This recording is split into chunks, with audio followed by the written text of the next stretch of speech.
Hi everyone, welcome to Awaken into Love. It is the place to be if you're looking for wisdom, support, compassion, and a community, and of a place of people who understand, right? We all want a place where people understand what we're going through, a place dedicated to you with ROCD. So today I'm going to be talking to you all about long distance relationship and ROCD. So if you are in a long distance relationship and you have ROCD, or maybe you're about to be in a long distance relationship and you have ROCD, or maybe you were in a long distance relationship and you are moving in with your partner, or you're becoming closer with your partner physically, then this video is for you.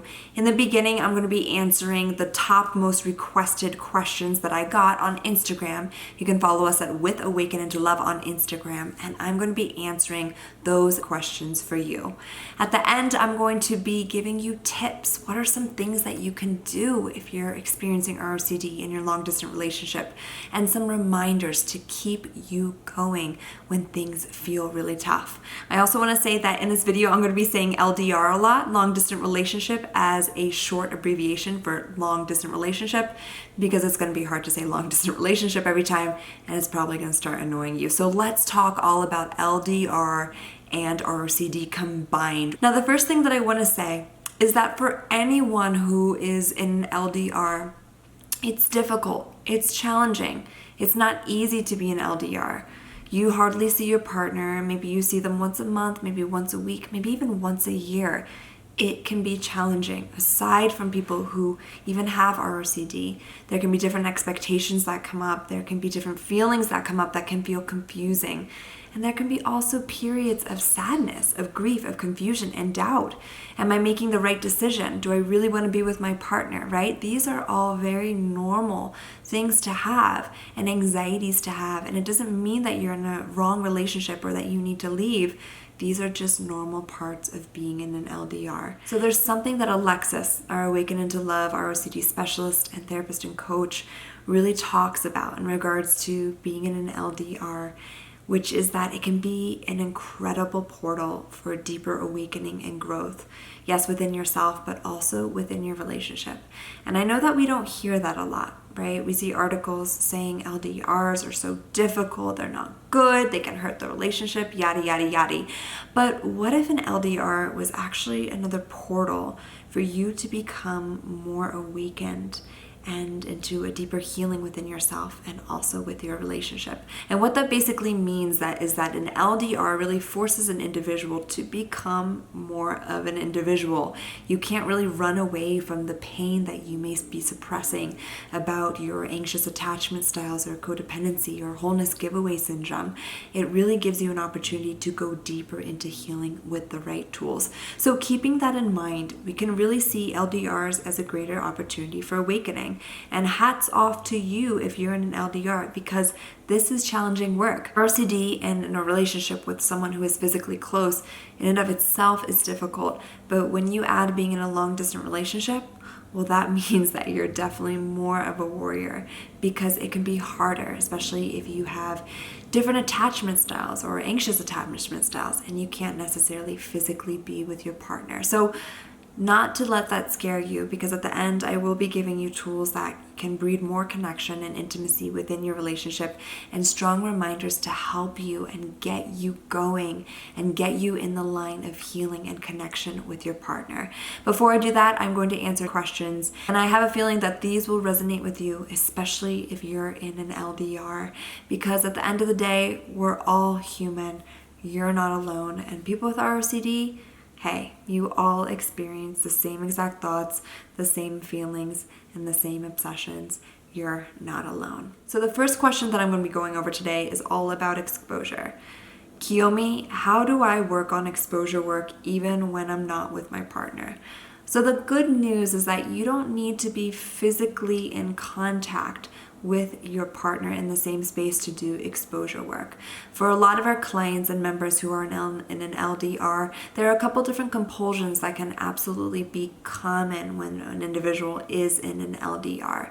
One thing that can come up for a lot of people is checking their feelings constantly, whether they miss their partner or not, or whether they want to be with their partner or not. This can absolutely be a compulsion. Even though it's internal, it is still a compulsion. Another compulsion that someone can frequently go into being in an LDR is checking photos of their partner, checking photos of the past, checking to see if they're still attracted to their partner. Because they can't physically see their partner in person all the time, they will most likely use photos instead or social media. Another way is for a person to compare their partner with other people, maybe on the street, saying, okay, this person is physically closer to me. Does that mean that I want to be in a relationship with them than my partner? It's important to become more aware and clear of the compulsions that you go into. And that way we can become more aware of our patterns and our habits when we're experiencing ROCD. Now, you can absolutely use exposure work with any of these circumstances. Of course, leaning into discomfort, understanding the ROCD, and becoming aware is the first step. But writing down your compulsions and becoming more aware of them is the first step to really working through the compulsions and going into exposure work. Second question that I got: how do I manage expectations? The expectation of it needing to be perfect. So when we have this idea that something needs to be perfect, whether it's in a relationship or a career or friendship, then we are of course automatically setting ourselves up for disappointment. Now with ROCD and LDR, you might have even higher expectations, maybe expectations or old stories that you got from media or other people saying that it needs to be amazing when you guys see each other and after all these months. Or if you don't miss your partner, then something must be wrong, or that when you're together, it has to be perfect. Now these expectations can of course lead to disappointment. But with ROCD, it can be even higher because we might ruminate on it needing to be perfect and trying to seek control over perfection. The first thing to work on with ROCD and expectations in general is to look at what perfect means to you. Does that mean that you expect it to be constant butterflies? Does this mean that you expect to miss your partner or jump into your partner's arms and feel complete and whole and not have a doubt? Does perfection to you mean that you're going to be constantly blissfully happy when you see each other? Or does perfection to you mean as though you won't have any doubts? Write down what you expect in terms of it needing to be perfect. What does it mean to be perfect to you? And then come into this reality of recognizing first and foremost that being human is part of things not being perfect. That there will be disappointments, that you will feel doubt, that you will feel uncertainty, that you will feel maybe obsessive thoughts. And sure, you might feel disappointed about that, and that's okay too. But the way to work through our expectations is to cut down what we're expecting so much on. Because with ROCD, the bar can be even higher. We feel as though we put a lot more expectations on it needing to feel a certain way. And when it's not, it can lead to deeper disappointment. So understanding that we have expectations, especially high expectations, which can automatically lead to disappointment, can first and foremost be key to understanding that we might feel disappointed, and that's okay. And the second part is to not gear or work toward perfection, but work toward just being human. Work toward just being in a human relationship of it not needing to be blissful, happy, perfect, or in love all the time, or not needing to miss their partner all the time. And that's okay too. It's part of being human, and it's also part of experiencing ROCD. Question number 3. I focus a lot on the imperfections when I see them. How do I stop this? So I can guarantee that most people, even without ROCD, can 100% relate to this, focusing on the imperfections. And what I like about this question that gives me a little bit of a clue into how your mind is working, if you've asked this question, is that you asked, how do I stop this? And the thing that happens with people with ROCD is that there's an obsessive control on trying how they can stop the thoughts. How do I stop the thoughts? How do I stop the feelings? How do I make them go away? And the important takeaway to all of this work is that we can't stop our thoughts. We can't just push away the feelings. We can't push away immediately the impulses or the reactions that we have. And it's not the thoughts or the feelings that matter, but how we're reacting to it. So focusing on imperfections is, of course, really common with ROCD, especially with LDR, because you might have had high expectations and you might be going into it thinking, oh my God, I can't focus on this. I can't focus on this. What if I do? So again, if you're focusing on the imperfections, it's not necessarily wrong to do so, but more on how you're reacting to yourself about it. How are you reacting to the moment and what's happening? How are you talking to yourself in the moment when you're focusing on the imperfections? A lot of times people with RCD focus on the imperfections because they feel as though they're wrong for focusing on them. How can we bring radical compassion for just focusing on them, for being curious, for trying to seek control? These are all protective mechanisms, and we're doing it because it's an illusion of trying to protect ourselves. Question number 4. Why do I enjoy talking to them on the phone rather than seeing them in person? And on the flip side, why do I enjoy seeing them more than talking to them on the phone? So I got a lot of these questions in like different formats and different ways where people felt as though they had shame because they felt like they were more comfortable talking to them maybe on text or on the phone, or they felt more anxiety if they were in person with them. And the really important thing that I just want to bring about is that anxiety works in mysterious and different ways per individual. Some people feel more comfortable talking on the phone with a person. Some people feel more comfortable texting. Some people feel more comfortable when they're with their partner.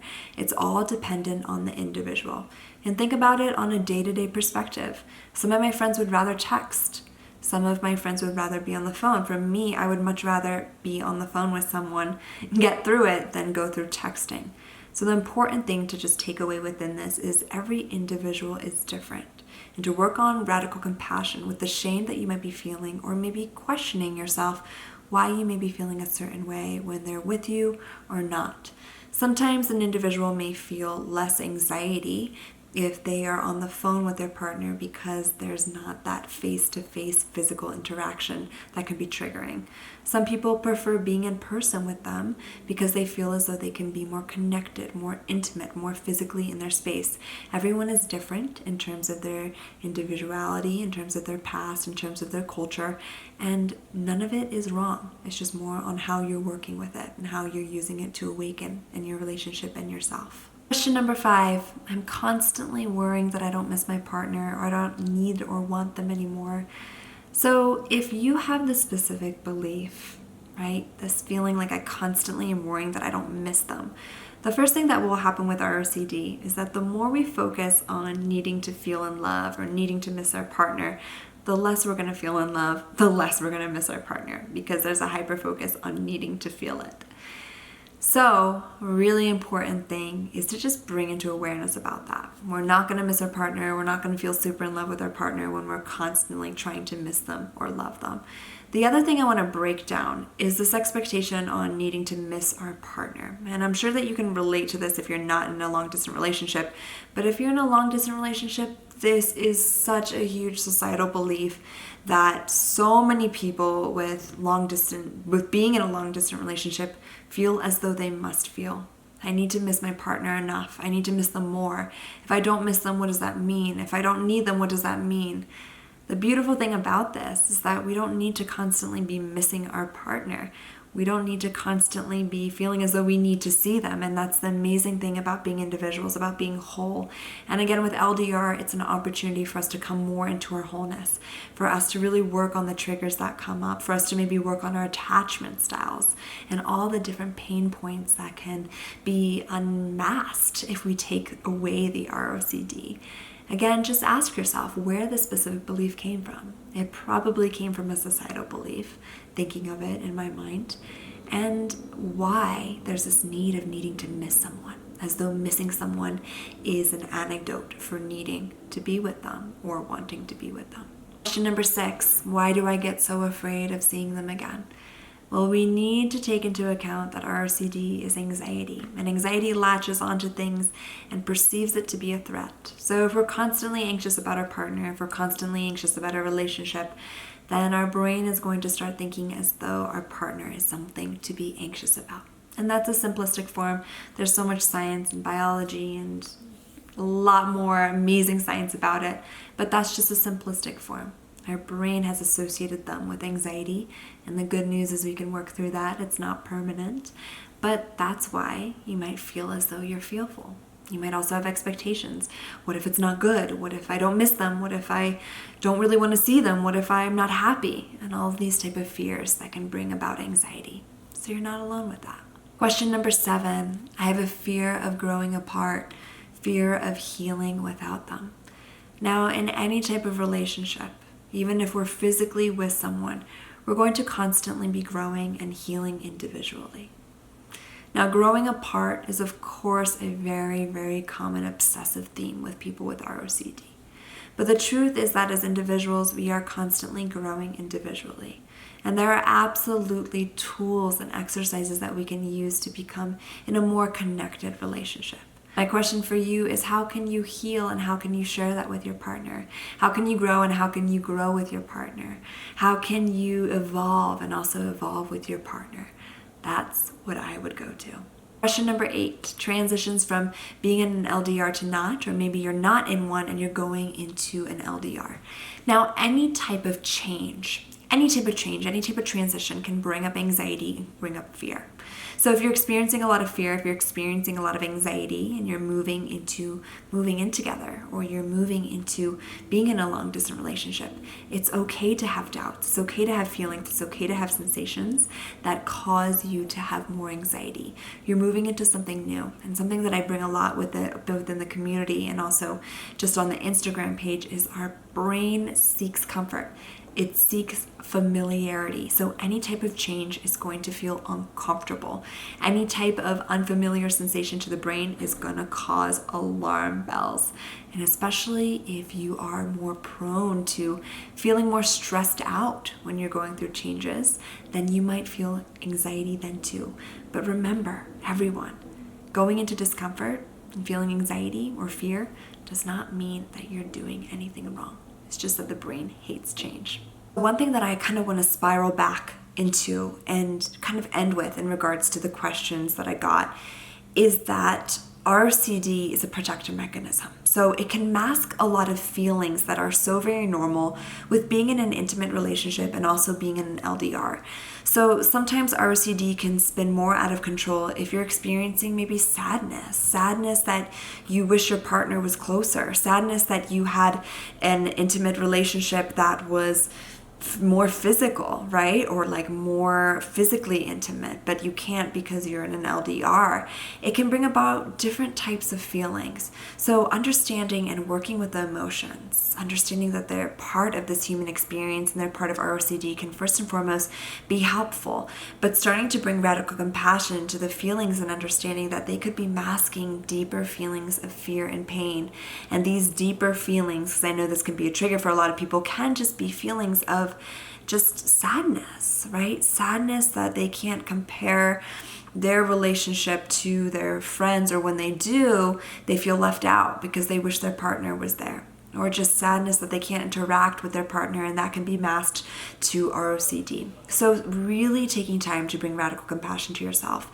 Being in an LDR is warrior work. It's hard, but it can be an incredible awakening to a deeper relationship within yourself, which will lead to a deeper relationship with your partner.